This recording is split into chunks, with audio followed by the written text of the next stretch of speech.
ఈరోజు విడుదల పొందుకోవటానికి, డెలివరెన్స్ పొందుకోవటానికి మీరు అనుకుంటున్నారు ఏంటంటే ఈజీ అనుకుంటున్నారేమో. అంత ఈజీ కాదు అండి. నీవు దేవుడి దగ్గరకు వచ్చినా అంత ఈజీ కాదు. ఈరోజు ఒక వ్యక్తి జీవితంలో వాళ్ళ బ్యాక్గ్రౌండ్, నా పేరు ఏ ఊరు మీది? అటు చూడు, మాట్లాడు, నా వైపు చూడొద్దు. ఏ ఊరు? రామచంద్రపేట. రామచంద్రపేట. అయితే నీ సాక్షిలో ఏముంది? నీ సాక్షి ఏముంది? మీరు ఈ సంఘంలో, ఈ చర్చ్లో రాకముందు నీ పరిస్థితి ఎలా ఉండింది? తర్వాత నీవు వచ్చిన తర్వాత ఏం జరిగింది అని సంతృప్తంగా ఈ టెస్ట్ మనీని, ఈ సాక్షిలో మీరు ధైర్యంగా మీరు చెప్పాలి, గట్టిగా చెప్పాలి. అన్నం తిని రాలేదేమో కానీ గట్టిగా చెప్పు. అయితే నీవు ఎప్పుడు వచ్చావు ఈ సంఘంకి? 21 రోజు ఉపవాసంలో 5 రోజుల ముందు వచ్చిన. ఉపవాస ప్రార్థన 2025 సంవత్సరంలో జరుగుతున్నటువంటి ఉపవాస ప్రార్థన 21 రోజు ఉపవాస ప్రార్థన ప్రతి ఒక్క సంవత్సరము ఈ శుభ సందేశ్ చర్చ్ రాయనపేటలో జరుగుతున్నటువంటి ఉపవాస ప్రార్థనలో ఈ సహోదరి గతించిన సంవత్సరంలో ఇక్కడ జరుగుతున్నటువంటి ఇది ఉపవాస ప్రార్థనలో ఏమి ఈ స్థలంలో ఆయన వచ్చింది. ఒక వారం ఉండగానే, లాస్ట్ ఒక వారం ఉండగానే ఏమి వచ్చినాడు. అయితే మీరు ఇక్కడ రాక మునుపు నీ జీవితంలో ఎలాంటి ఏం ప్రాబ్లం ఉండింది? అది కొంచెం మీరు చెప్పండి. నేను ఇంటికాడ లేచి పని చేసేంత ఓపిక ఉండేది కాదు. ఎప్పుడు పడుకొనే ఉండేది. నేను ఏ రోజు కూడా నేను 2 సంవత్సరాలు అయినా కానీ నేను ఊకి పడుకొనే ఉండేది ఇంట్లో. నీవు ఎందుకు పడుకొని ఉండేవాళ్ళు? నీకు ఎందుకు ఓపిక ఉండేది కాదు? ఏమైంది నీకు అసలు? నాకు అస్సలు ఓపిక ఉండేది కాదు. లేచి పని చేద్దామన్నా ఓపిక ఉండేది కాదు. చాలా బలహీనంగా ఉండేది.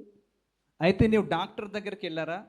డాక్టర్ దగ్గరికి వెళ్ళినా, హాస్పిటల్కి వెళ్ళినప్పుడు మంచిగా ఉండేది. ఇంటికి వస్తే మళ్ళీ కాళ్ళు చేతులు పడిపోయేది. కాళ్ళు చేతులు పడిపోయేది.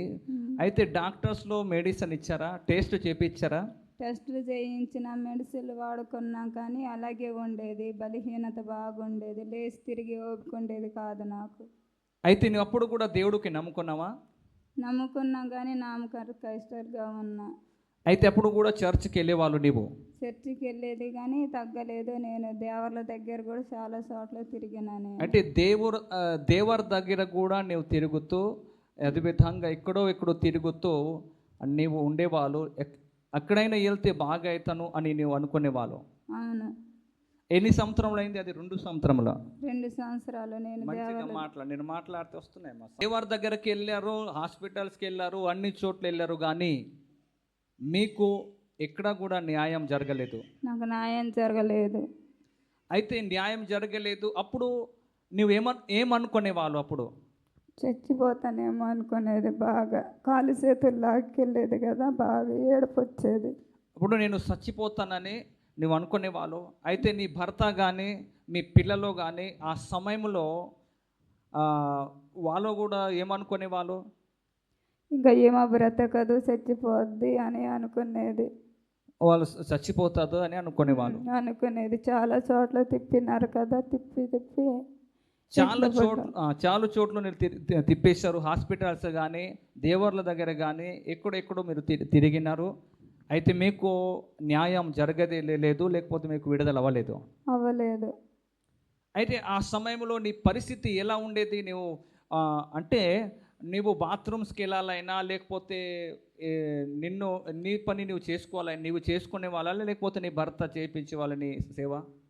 నా భర్తే చేసేది మొత్తం పని మొత్తం. నన్ను ఇద్దరు మోసుకునేవాళ్ళు. అయితే నీవు ఎవరు ద్వారా తెలుసుకుని ఈ స్థలంలో వచ్చారు? పోయిన సంవత్సరం ఉపవాస ప్రార్థనకి సహోదరుడు అక్కడికి వెళ్ళి ఉపవాస ప్రార్థన జరుగుతుంది, అక్కడికి వెళ్తే నేను మంచిగా అవుతామని చెప్తూ వచ్చింది.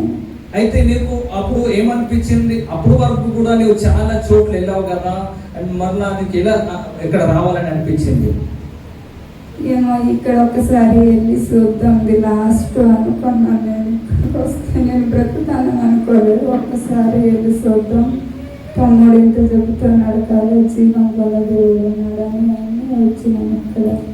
అయితే ఇక్కడ ఒక్కసారి లాస్ట్ అయినా నేను పోయి చూస్తామని నీవు ఆ రోజు ఇక్కడ ఉపవాస ప్రార్థన 2025 సంవత్సరంలో సెప్టెంబర్ నెలలో జరిగినటువంటి ఉపవాస ప్రార్థనకి వచ్చావు. వచ్చిన తర్వాత ఏం జరిగింది నీకు? నాకు ఇక్కడ ఏం జరిగిందంటే ఆరోగ్యం వచ్చిందంటే బాగా వాంతిస్ అవుతున్నాయి. ఇప్పుడు బాగా ఇక్కడ వచ్చిన తర్వాత వాంతులు అయింది. నేను ఎక్కడికి వెళ్ళినా వాంతులు అవ్వలేదు. ఇక్కడికి వచ్చాక వాంతిస్ అవుతుంటే ఎందుకు ఇలాగ అవుతుంది, ఇంటికి వెళ్ళిపోదాం అనుకున్నా నేను.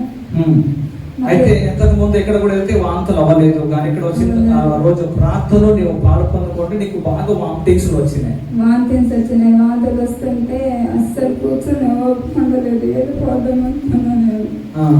తర్వాత ఏం జరిగింది? వెళ్ళిపోదాం అనుకుంటే మళ్ళీ తమ్ముడు ఏమన్నాడంటే వద్దు అక్క ఇక్కడ ఉండు, నీకు ఆరోగ్యం వస్తుంది అని చెప్పింది. అలాగే నేను ఆదివారం దాకా ఉందామని ఆలోచించి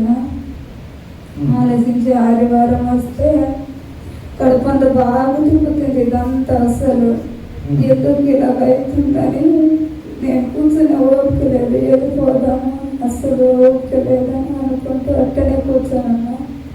అప్పుడు పిలిచిలాగా వచ్చింది, బాగా కాలు చేతుల్లో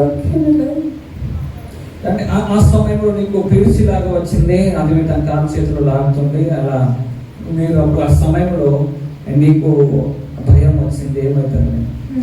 చచ్చిపోతుందేమో అనుకుని భయం వేసింది. తర్వాత ఏం జరిగింది? అప్పుడు నాకు గుర్తులేదు ఏం జరిగిందో. పిలుసు అయిపోయిన తర్వాత మళ్ళీ మంచిగా ఉంది, నాకు ఆరోగ్యం. అంటే మళ్ళీ అందరూ నాకు మా దగ్గర ఉన్నది తెలిసింది, కానీ ఆ పిలుసు వచ్చినప్పుడు తెలియలేదు. అయితే అప్పుడు ఉపవాస ప్రార్థనలు వచ్చావు. తర్వాత దగ్గర సెప్టెంబర్ వస్తుంది. అయితే ఒక సంవత్సరం, ఒక ఇయర్లో, ఒక నెల తర్వాత ఒక ఇయర్ అయిపోతుంది. అప్పటి నుండి ఇప్పుడు వరకు నీ ఆరోగ్యం ఎలా ఉంది? నా ఆరోగ్యం ఇప్పుడు మంచిగా, నా పని నేను చేస్తున్నా, వ్యవసాయం చేస్తున్నా, నేను ఆరోగ్యంగానే ఉన్నా. అప్పుడు నేను వ్యవసాయం చేసేవాళ్ళు కాదు, సొంతంగా ఏ పని చేసేవాళ్ళు కాదు, నేను నీకు ఓపిక ఉండేది కాదు. కానీ నీవు 1 ఇయర్ అయిపోయింది. ఇప్పుడు వరకు ఇది ఉపవాస ప్రార్థనలో అప్పటి నుండి నీవు వస్తున్నావు. ఇప్పుడు నీ జీవితంలో ఆ దేవుడు నీకు ఆరోగ్యం ఇచ్చారమ్మా? ఆరోగ్యం బలం ఇచ్చారా? బలం ఇచ్చింది. అయితే ఇప్పుడు నీ పని నీవు చేస్తున్నావు? నా పని నేను చేస్తున్నా, నా పిల్లల పని అందరూ దేవుడికి